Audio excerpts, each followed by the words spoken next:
for your family. So here we are at the shotgun, probably 4s or 6s. That means you're shooting quite a bit of pretty good size shot. And you go down there and they're going to tell you to get double aught buck or something where you've only got about 6 or 7 BBs in here. I don't know, it's all up for grabs, but I know one thing, if you've got that shotgun, you're well away ahead of the game if you need it. If you got it, it won't matter too awful much what size shot you hit them with at that range. You're going to cause a lot of heartache. And they will probably not be breaking in anywhere else. That'll probably be the end of the breaking in days. That thing I'm telling you that we shot recently, there would not be any door or anybody near that door left. I guarantee you. It's a small explosion is what it is. It's an explosion looking to blow up something. Even the little 410. I shot at a squirrel in our community last year. We had a squirrel getting in my store and little rascal. I tried catching him with a gentle trap. And I laughed for a long time and boy, I did. I tried. So finally I tried to poison him. Couldn't get. So finally I walk out and he's in the peach tree. And the little 410 shotgun's laying in there. So he's back in there, I got it. And it shoots, it's about half this wide. And so he's gone up in the peach tree and I'm at the fence. And so I just wait. So sure enough, he comes down. He's got a 6th sense or something. So just as I shot, he jumped. But I think I got him. But I blew bar that for a moment with that little 410 with the little 2.5-inch shell smoking it. I blew a big chunk out of the bark of that tree about as far from here to the door, about that far. I mean, it really substantial, and that's a tiny shotgun compared to these. So you would really be sporting some protection. And I haven't seen the squirrel since. I think a couple of those bibbies got him. So, okay, so talk practicality with me. Talk what? Talk. Okay, so someone breaks in our house, right, middle of the night or whatever, and let's assume they've done so quietly in a way that we're not going to hear or whatever. And then, bam, they're in our bedroom, right? We have our gun, we pick up that gun. We're going to be shooting in the direction, and you know how we feel about guns, so. We're going to be shooting in the direction of our children. What is the best for that? Do you see what I'm saying? What's the best thing for us? What's the best thing for us to have? The common sense thing to do is, and I was planning on saying this, and thanks for reminding me. If you have any military training, I personally think that every boy ought to go to the military. It's a side note. It grows you up. It teaches you a lot. Anyway, but if you don't have that, then you have to train yourself. If you've got anybody in your family, they'll know a little bit about these things. But each case is different. You just happen to have a situation where the kid's bedroom is in the direction you're going to be shooting. Yes. So you would just have to use your senses to drop to your knee and shoot upward. There's a lot of different ways. Just step over to the side. Like if the kid, I know you're left. If you're standing in your room, the kid's rooms are completely right. If you just step to the left, you miss them. You shoot to the bathroom.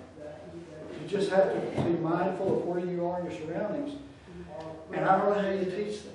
I don't know that I know that. You did that. Then you've got to have faith. You know what I mean? And training. You've got to teach yourself. But if you drop to your knee, you become a smaller target instantly, and you're shooting it up. So, any of those. Move your bed to another wall or something. And that goes back to what the discussion I was talking with Hope Taylor when he was telling us about getting his concealed carry. We went to IHOP and we're eating and whatnot. He said that not only was he doing the gun thing, but he was changing his thinking about security. And that he traveled and he was beginning to, when he went into a restaurant or a building, he was beginning to notice where he sat, where the other exits are. Can he see the entrance? he picked our seat. We went over there, sat in the booth, and it was where he could see the entrance. You see what I'm saying? So you have, it's, when I said we have to change our thinking with it. And I'm not trying to create a paranoid And I'm not paranoid, I'm just trying to determine attitude. what is the safest, but yet, what's the safest gun for my children, There you go. but yet the most effective gun for also then protecting them against intruder.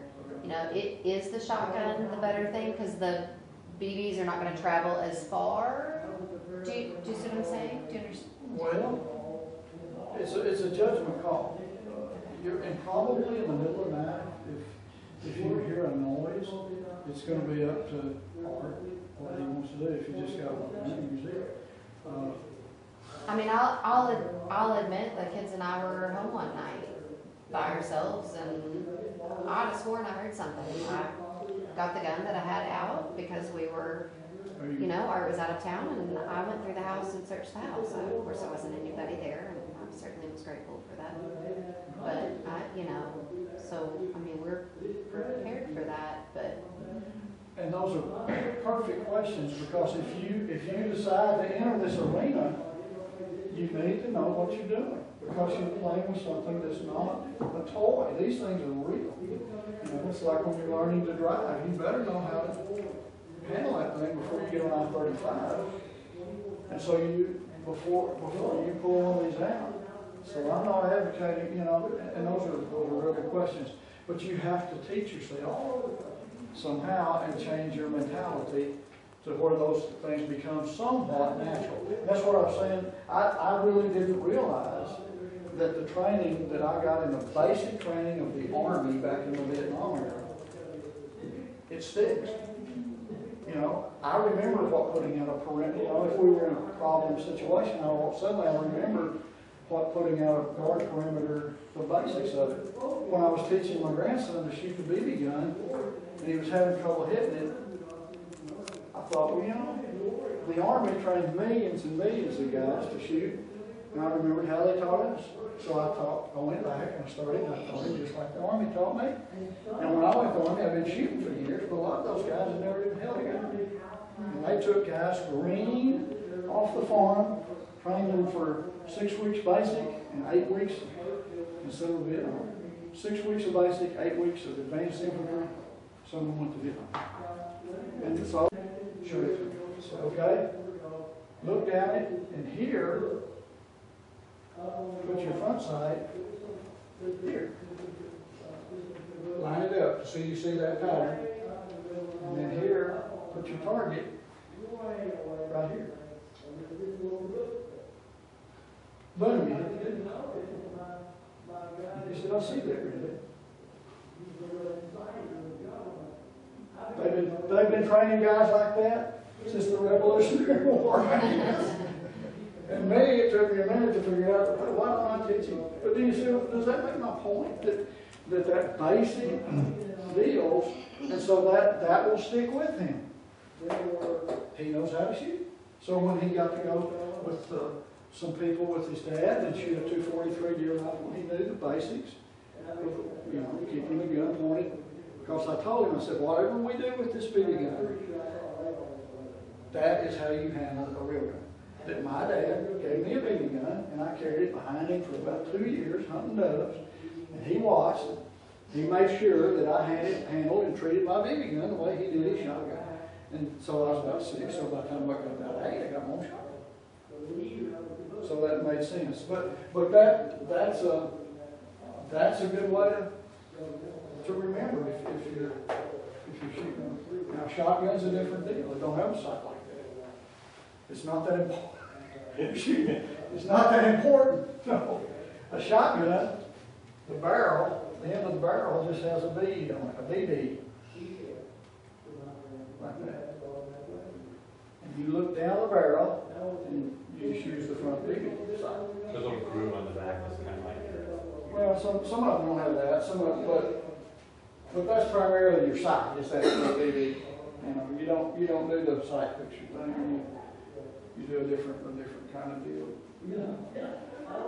But whatever you do, if you take it serious enough to kind of go over it in your mind enough, like your arrangements of your house and stuff, that you would react that way in an emergency. That's what training is all about.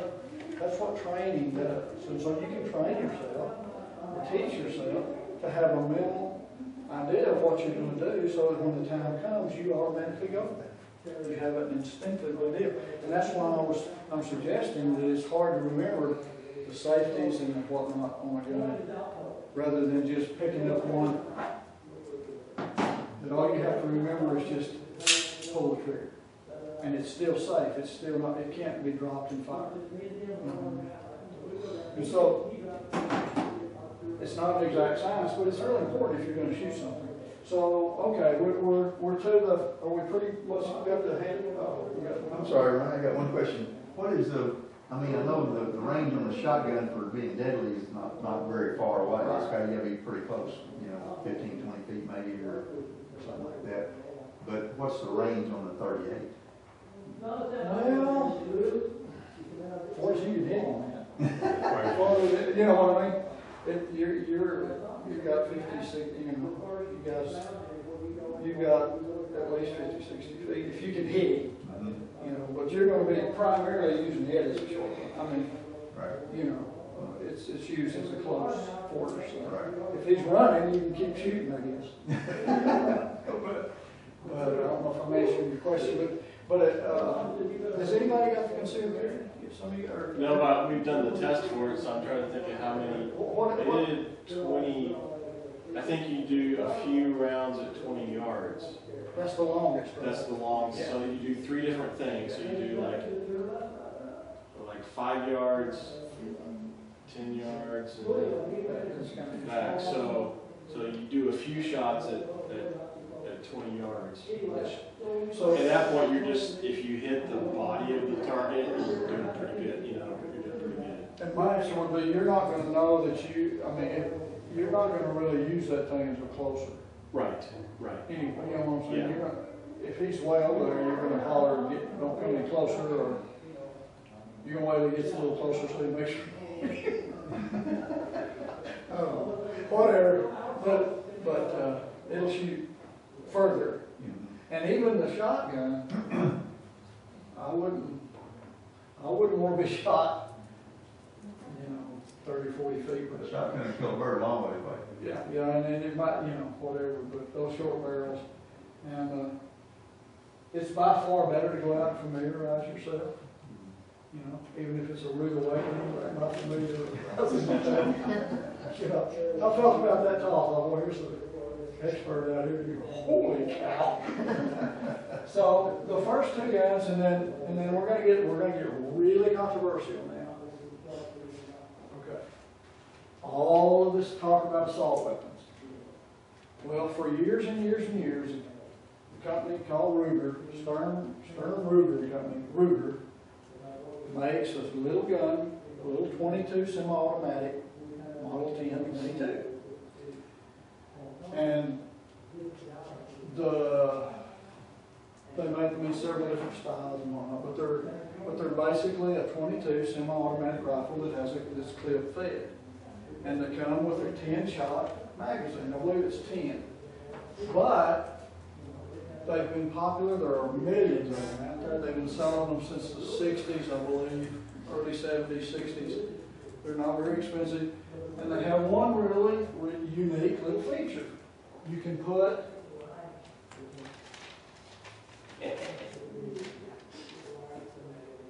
a magazine in them that'll hold 25 or 50. You could even buy a 100-round magazine for them. And so they shoot every time. They're semi-automatic. That means each time you pull the trigger, it'll shoot. That's pretty fast. It's not pull the trigger and boom, like a machine gun, but it's boom, boom, boom, boom, boom, boom, boom, boom. And Ruger makes a really high quality gun. They're one of the best quality guns around. And so when this thing came up, I had some other options in mind. When this preparedness subject came up a few years ago. I had some other options in mind that were gonna be higher caliber, much more expensive, you know, that type of thing. And I really realized that I would be limited if I wanted more than one. So a friend of mine works in a sporting goods store, or a gun store at that time. And I was talking this very subject, and he said, "Ronnie, have you ever thought about the Ruger 1022s?" He said, "I call them a poor man's assault rifle." So I ditched my old plan and went this direction. And after a little research, they got caught in the assault weapon ban. They look like they look like just a little pointed 22. In fact, I've got one that's a youth model that looks so innocent. But I bought it because it is a compact youth model. It just looks like a little boy's 22 rifle until you put that 25 round magazine in it. Then it begins to think, So, you're only shooting 22 caliber, but you can shoot a bunch of them pretty fast. So, and now, I would dare you to find one of these. Of course, they're going as fast as they come, as they get me in everywhere. Like a week before, or 2 weeks before what was the big shooting? They got everything started. Yeah. Right before that one, Cabela's had them on sale for $199. And Jimmy and I went over there, and they were selling them just like hotcakes. And they had a barrel, this big around, of those 25 round magazines that are, and Ruger started making their own 25 round magazines up until about a year or so ago. You can only get aftermarket, some other brands, but Ruger. So we were shopping, so we bought one each. Well, that barrel was empty the day after the shooting, I guess, anyway. They're on back order. You cannot get one of these guns or one of the magazines that I know of anywhere. I finally found one online, and they wanted $100 for it. They sell for $29.95. So this thing is on the gun rush. It's kind of on. You can't find 22 ammunition. You can't find any ammunition, hardly at all, unless you just happen to be there like at Academy when they bring in a case or when their shipment comes in. They have people. They tell me it's several different. One of the academies, they have people lined up every morning at the door to get in to see how much ammunition they have. But people are just buying like crazy. On our first slide we said confused. America is confused. Americans are confused. We're all confused. We're confused financially. We're confused as to what we need to do politically. We're confused about these kind of things, protection. Confusion is on the rampant in America. And so that's what we're attempting to bring some sort of godly order into this thing and to help people find their footing, so to speak. That's what I feel like I want to do. I want to do this. I want to help people. I don't want to hurt anyone. God forbid anybody ever need these. But if they did need them and it saves somebody's family from being hurt, harmed, or worse, I'm all for it. So that's my heart.